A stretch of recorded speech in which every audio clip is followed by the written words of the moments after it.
Hello everyone and welcome back to Torchlight Infinite. Going over the day 2 updates. Now let's go over real quick.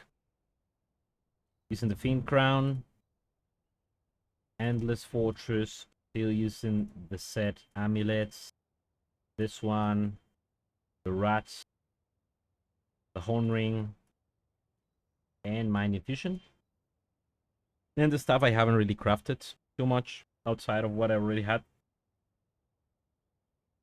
I'm not gonna go over this on too much detail because I'm gonna just leave the builder link, so if you want to see anything I have on my current setup, you can just take a look at that on the builder. Also, to make the video a little bit more interesting, let's just go over the mapping showcase, and at the same time I'm gonna talk a little bit about the link mechanic.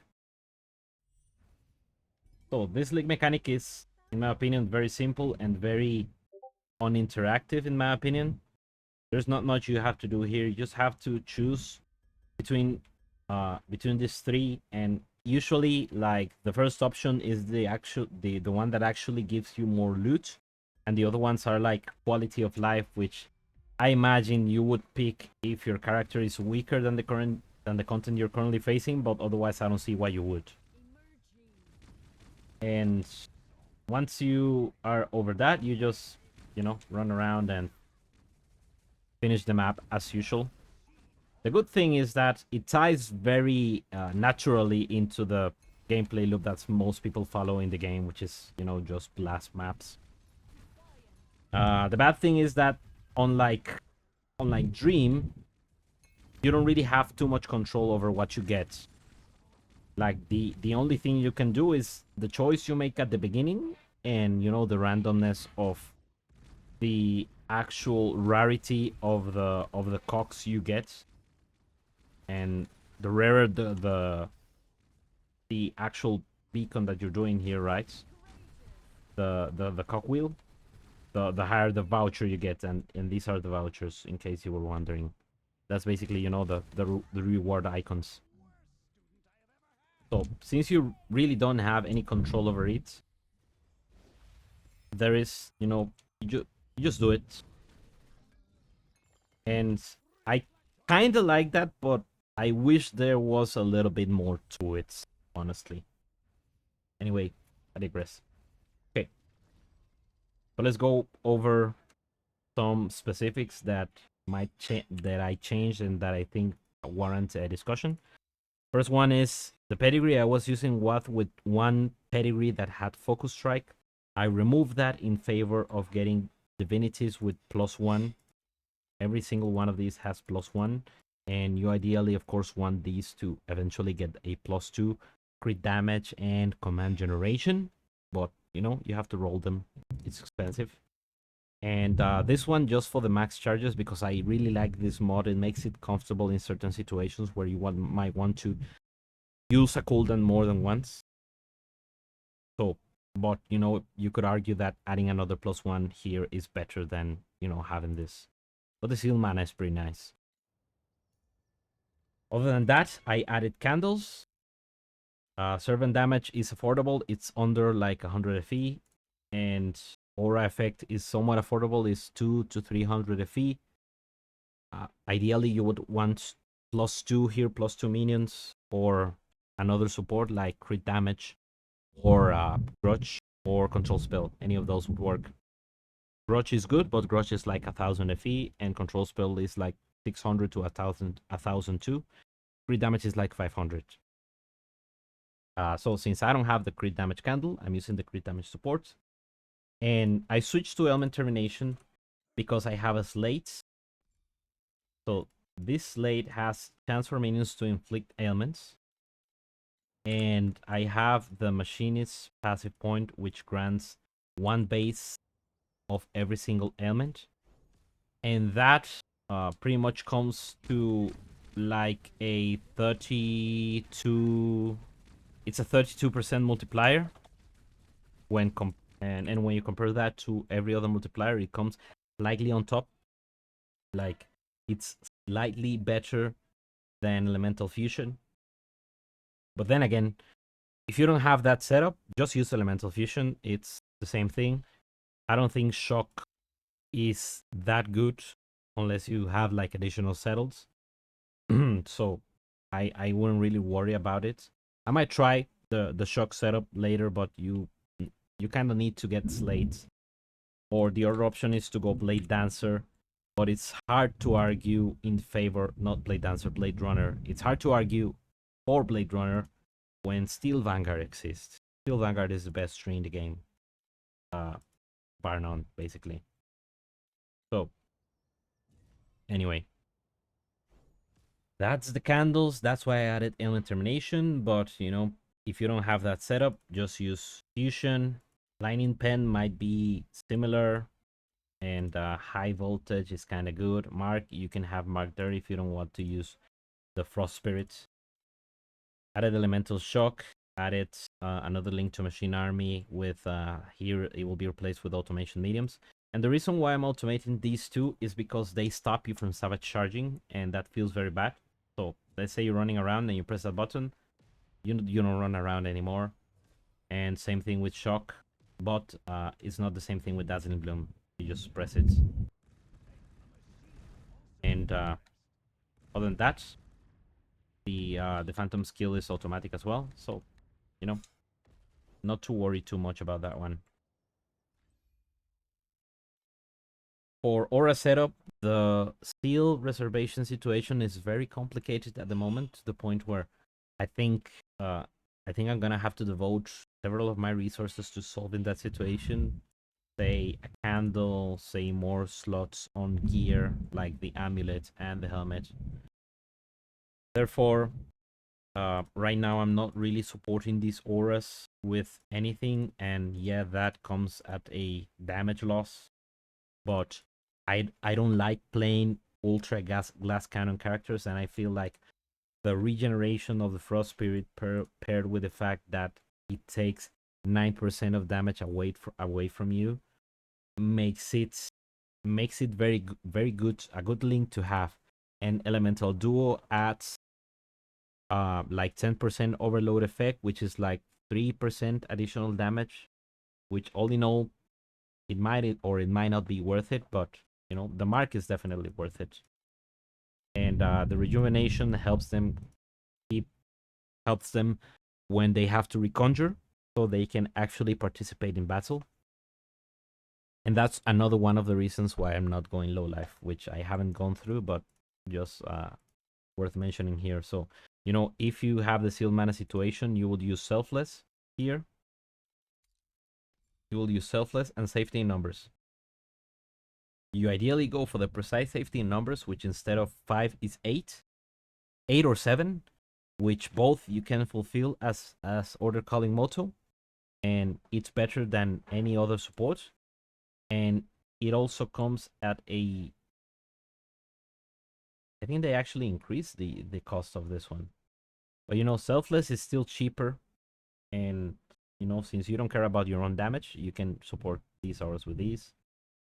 And Malleable is also good, but you know, it's convoluted. Anyway, that's the aura situation. Went over the candles, went over the passive tree, and yeah, hero trait, hero relic. So there are several options here. One of the ones that you could use is the one that triggers the summon Green Phantom skill for you every whatever second. I don't know. We don't really press that many buttons, so having to press another button is not a huge deal unless you're playing on mobile. If you're playing on mobile, by any means, you might go for that. But if you're not, just go for more damage. Get and any single node here will give you more damage than that one. So overload effect for every minion, I think, is the better one. Is the best one probably. A close second will be the one like attack speed.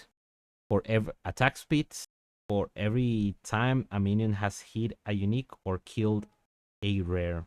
No, killed an enemy or hit a rare or unique. And it's like up to 25% attack speed. Attack and cast speed, by the way. So that one is also good. And there's an argument to be made for the +1 minion. I don't think the +1 minion is good because it reduces your overload effect, and overload is a big part of order calling scaling, especially because they buffed this from 15 to 20%. So now overload in total, if you're taking rest and ready, it's 50% additional damage instead of 45%. And you know that 5% translates to every single source of overload effect that you have. So it's bigger than it seems. And that's why I think, yeah, overload remains like the superior option for scaling. And regarding the options here, you will see that anyone that plays this character never takes this because this point is absolute trash. It's rubbish. I don't know why it exists. Taunt doesn't do anything. Overload duration is useless because you recharge overload through this way and you're constantly casting your abilities. You have cooldown reduction, so overload duration, like, I don't know, this point, I don't know why this exists. It's like terrible. And so why not low life? Even though I'm using the Endless Fortress, which I'm gonna remove soon, by the way. The reason why not low life is because this node is way worse than this node in Rest and Ready because of this simple line, 30% additional damage, which scales with overload effect. You could argue that the crit also scales with overload effect, but if you think about it, this is literally 3% crits, right? So if you have 365% rating, and right now I think I have so 240 plus 80%, so I have like 320 overload effects, so that's times 320 is 4.2. That comes at 1533, which is 15% crit chance. So this is worth 15%. Arguably is base crit chance, which is good, right? But we have so many sources, so many ways to get crit chance that I don't think this makes up for the fact that you're losing this much damage. Now, I could be wrong, but in my experience, using these two is worse than using these two. Now, that might be because Brothers in Arms, it's somewhat better than Last Stand. And yeah, Last Stand is a lot of damage, but oh no, I think this one just is better. And if you're playing spiders, then you don't have to make this choice because you can have the spiders or the machine guard supported by recklessness. But as far as I know, recklessness doesn't work with green phantoms. Let's see. Give it a try. Yep, it doesn't because they don't attack, they cast. So it's kind of troll that you can actually support green phantoms with recklessness, but not with the spellburst support. Very troll.